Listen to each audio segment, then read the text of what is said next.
You are actively bleeding out, yet you are apologizing to the person holding the knife. Society calls this keeping the peace. In reality, it is the microscopic suicide of your own spirit. Here are 7 psychological assassinations you must permanently stop forgiving if you ever want to survive. Have you ever felt the precise, agonizing moment your soul shrinks? It does not happen with a loud crash. It happens in silence. Someone crosses a sacred line, they look you in the eye, and casually trample upon your dignity. And in that split second, you make a tragic choice. You swallow the poison. You stretch your mouth into a forced, trembling smile, you nod, and you choose to keep the peace. You tell yourself the grand lie that society has fed you since birth, that you are keeping harmony, that you are being the bigger person. But later, in the suffocating, pitch-black silence of the night, your mind becomes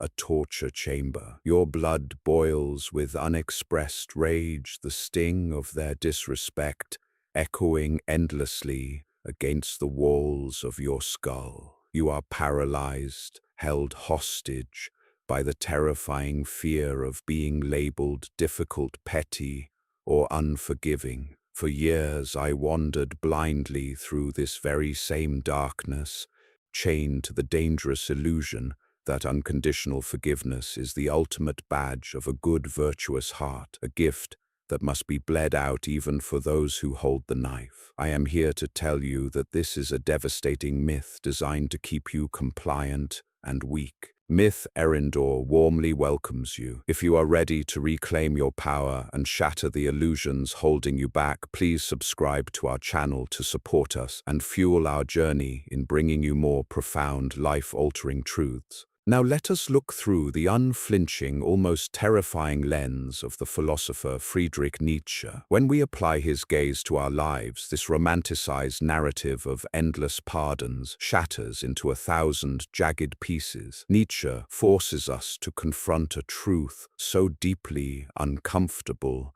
that most people spend their entire lives running from it, offering unconditional forgiveness to those who habitually disrespect you does not make you a morally superior saint. It makes you an active enabler in your own degradation. It is a blinding symptom of a diminishing sense of self-worth. When you forgive without consequence, you are not whispering a prayer of compassion. You are screaming to the universe that your self-respect is bankrupt. You are broadcasting to predators that your boundaries are nothing more than polite suggestions and that your dignity is always up for negotiation. We must wake up from this collective spiritual coma. True strength has never been found in the quiet absorption of endless abuse. It is forged in the fierce, unapologetic protection of your own spirit. There are certain lines drawn in the sand of our lives that, once crossed, must fundamentally and permanently alter the geometry of a relationship. Today we are going to dismantle this catastrophic illusion of endless grace. We will expose 7 specific venomous forms of blatant disrespect that you must immediately, without an ounce of guilt, stop forgiving. By stripping away the false nobility of these endless pardons, you will finally reclaim the sovereign territory of your soul and step into the formidable, unwavering version of yourself that commands the absolute respect you have always inherently deserved. To understand how deeply we have been compromised, we must first examine the subtle poisons we have been conditioned to drink with a smile. The first and perhaps most intimate violation you must permanently stop forgiving is the weaponization of your vulnerability. Think back to a night you opened your chest and handed someone the fragile, beating heart of your insecurities. You gave them the map to your deepest wounds, trusting they would guard it. But what happens when, during a moment of conflict, they casually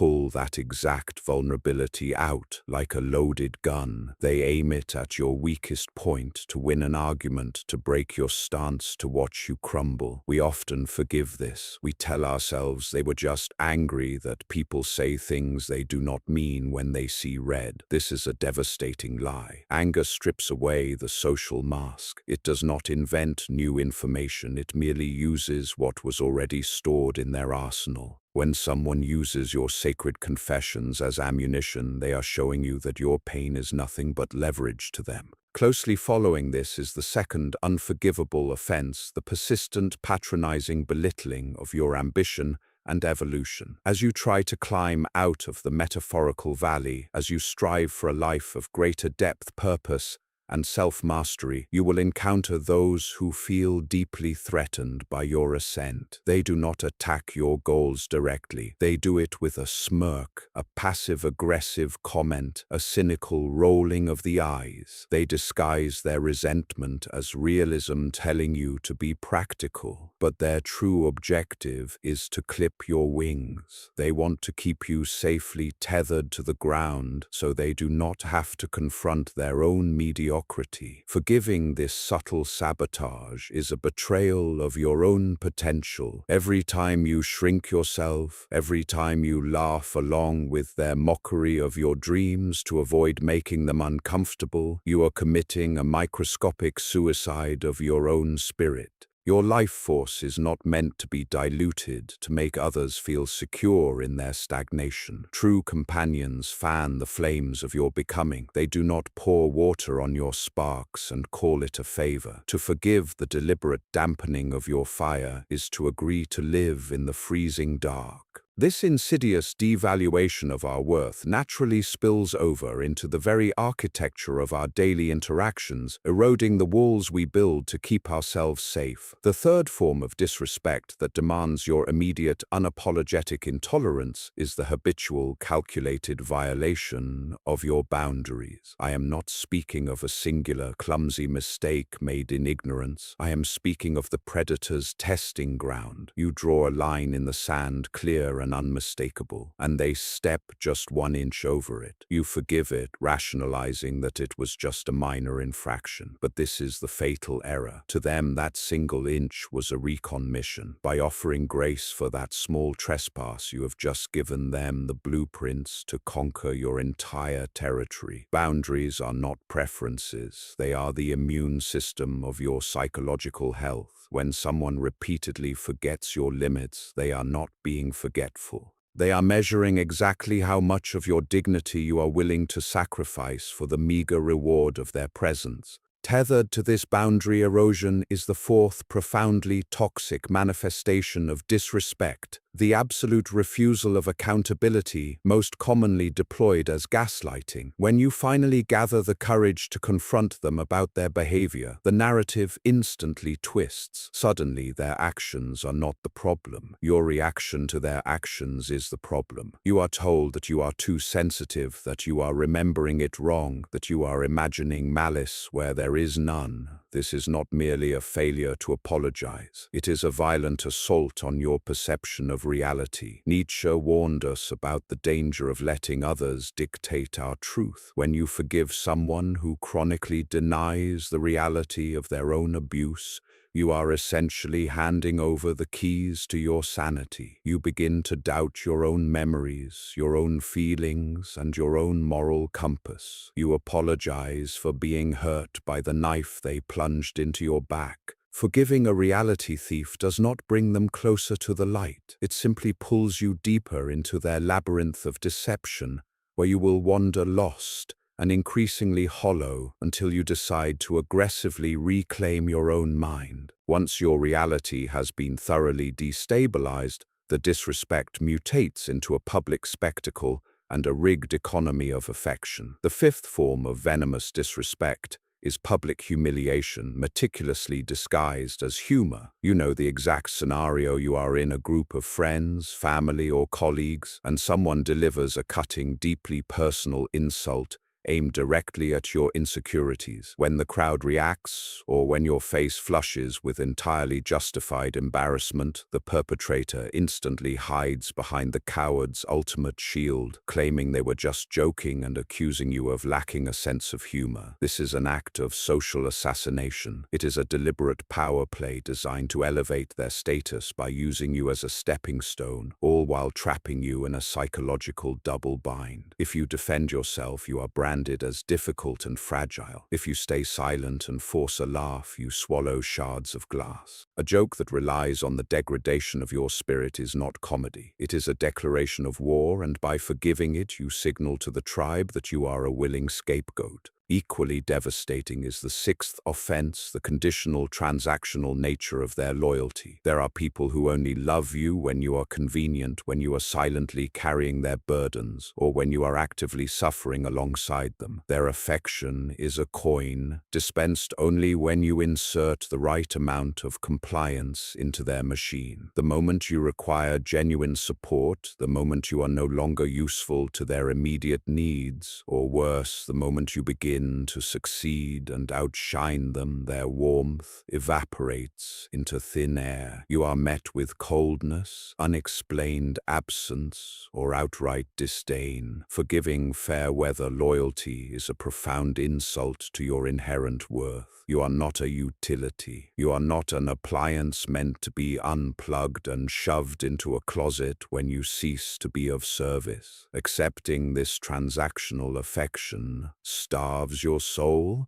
teaching you the heartbreaking lie that you must continually earn the right to occupy space in someone's life through relentless, exhausting servitude. Ultimately, these layered offenses culminate in the most sinister violation of all, forcing a decisive reckoning with our own will to power. The seventh and final form of disrespect you must absolutely refuse to forgive is the deliberate sabotage of your healing and evolution. As you awaken from this toxic loop, as you begin to set ironclad boundaries and refuse to play the role of the compliant victim, the dynamic will inevitably shift. The people who benefited from your lack of boundaries will not celebrate your newfound strength. They will mourn the loss of their control over you. They will actively attempt to drag you back to the broken, manageable version of yourself they preferred. They will call your self-respect arrogance and your boundaries selfishness. They will mercilessly guilt-trip you for no longer being the endlessly forgiving martyr they once relied upon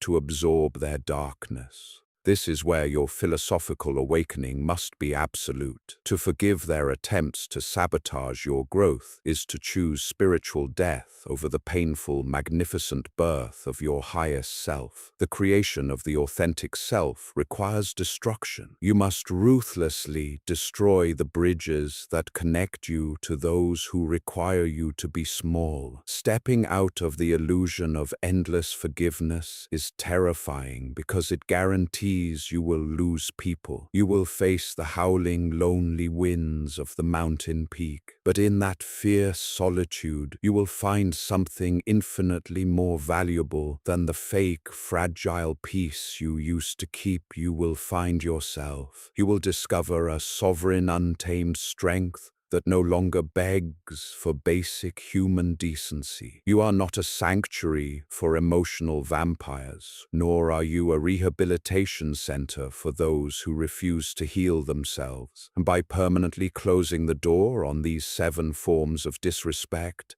you are not acting out of bitterness or spite. You are executing the highest, most profound act of self-love. You are finally wide awake, breathing the sharp, clean air of your own undeniable power. Conclusion. In recognizing and ultimately rejecting these 7 profound forms of disrespect, we embark on a necessary journey from passive victimhood to absolute self-mastery. The weaponization of our vulnerabilities, the mockery of our ambitions, the calculated erosion of our boundaries, and the gaslighting that distorts our reality are not mere interpersonal flaws. They are systematic assaults on our spiritual autonomy. Furthermore, when individuals disguise public humiliation reconciliation as humor, treat loyalty as a conditional transaction, or actively sabotage our healing. They reveal a fundamental truth. They do not value our well-being, but rather the utility and compliance we provide. To continually forgive these trespasses under the guise of empathy or moral superiority is a slow, self-inflicted spiritual death. True empowerment demands a radical departure from the illusion that we must endure abuse to be considered good or loving. Walking away from those who demand we shrink ourselves will inevitably invite solitude, but this isolation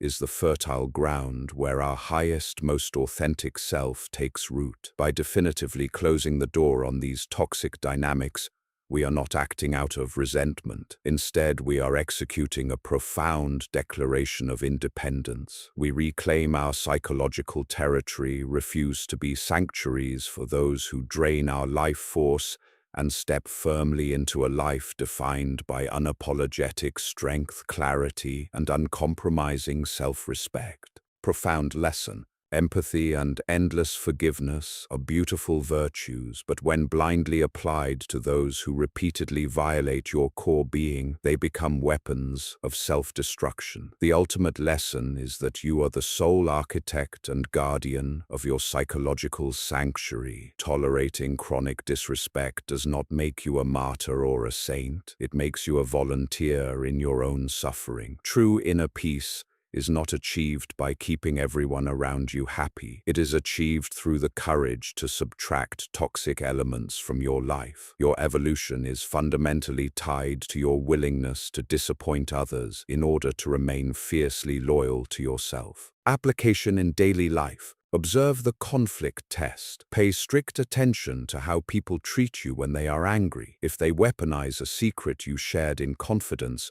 recognize this not as a momentary lapse in judgment, but as a severe character flaw. Immediately revoke their VIP access to your inner world. Stop defending your boundaries. When you set a limit, state it clearly and calmly without over-explaining or apologizing. If they step over it, enforce an immediate consequence. Leave the room, end the phone call, or walk away. Actions command respect where words fail. Audit your inner circle. Take an objective look at your relationships and ask yourself, does this person celebrate my growth, or do they only show affection when I am struggling, compliant, or useful to them? Quietly begin to distance yourself from the transactional relationships and invest your energy into those who fan your flames. Embrace the guilt of saying no. Conditioning yourself to stop people-pleasing will initially trigger feelings of guilt. Allow yourself to sit with that uncomfortable feeling. Over time, the temporary guilt of setting a boundary will transform into the permanent peace of self-respect. Question for the community. Which of these 7 forms of disrespect have you experienced the most in your life, and how did you choose to handle it? Please share your thoughts and stories in the comment section below, so we can all learn, heal, and gain new perspectives from one another. Support the channel. If you found value and strength in this message, please hit the subscribe button. Your support gives us the motivation to keep creating deep, empowering content to help you on your journey. Thank you for watching.